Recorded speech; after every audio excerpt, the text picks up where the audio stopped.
Voilà, ok, bien sûr.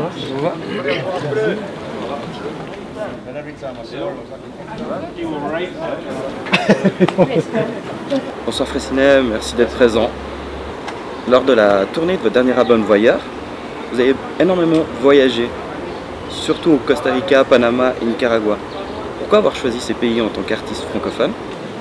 Alors ça c'est plutôt le bonheur et la chance des programmations internationales, c'est que c'est souvent des gens qui font appel à moi en fait. Et là du coup j'ai eu un message un jour un matin où on m'a dit est-ce que ça vous intéresserait de venir jouer pour la francophonie dans ces pays-là? Et alors moi forcément j'ai dit oui, j'ai appris l'espagnol et puis on est parti jouer mais je connaissais pas du tout, c'était un bonheur de découvrir ça. J'étais un peu étonné parce que je me suis dit il faut que je leur traduise mes chansons pour qu'ils... Et donc c'est ce que j'ai fait pour certaines d'entre elles, et puis l'accueil était plutôt chaleureux.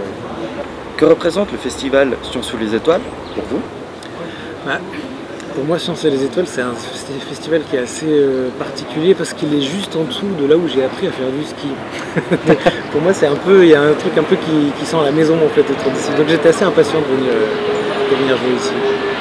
Donc se produire sur la même scène que Placebo, je pense que c'est énormément de frissons. C'est une sacrée sensation. Moi, je les ai écoutés longtemps. Ils ont un peu bercé mes jeunes années.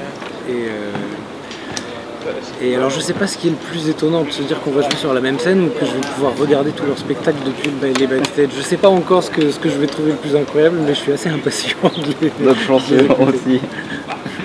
Nos fans sont curieux. Comment ça se passe dans un open air festival? Ça dépend. Au début, tout le monde a chaud en général parce que les open air festivals, c'est souvent l'été.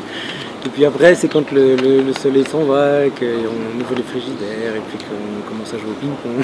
Et puis voilà, il y a des petites histoires qui se créent de manière complètement inattendue, c'est assez cool. Il y a une atmosphère qui est assez amicale, on a l'impression que on se retrouve dans un petit village.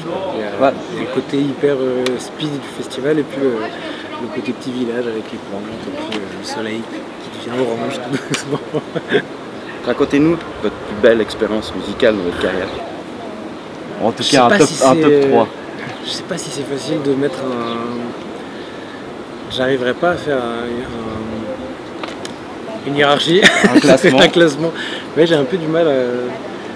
J'ai l'impression, en fait, moi je me vois un peu sur un grand escalier. Puis à chaque fois, il y a la marche qui est devant est un peu plus haute et celle qui est derrière est un peu plus basse. Et je me dis à chaque fois que c'est comme je grimpe une montagne en fait. Mais j'ai pas l'impression de voir derrière moi des montagnes plus hautes que les autres. En fait, j'ai l'impression d'être sur une grande montée. Parlons futur. Est-il exact qu'un nouvel album est en préparation pour 2019? En 2019, il y a plusieurs choses de prévues parce qu'il y a des concerts qui sont déjà en train de se caler. Il y a une nouvelle formule acoustique qu'on est en train de mettre sur pied aussi. Je vais faire un concert avec les sœurs Berthollet qui font du violon, du violoncelle. On va faire ça au théâtre de Beausobre en février. Donc ça, c'est aussi un spectacle qui se prépare. Et puis j'ai mon nouvel album qui est en train de s'écrire. Donc voilà, il y a encore beaucoup de travail, beaucoup de balades en montagne pour aller chercher de l'inspiration chez les oiseaux. Merci pour l'interview Fraissinet et une excellente soirée et un bon festival. Merci à vous. Merci.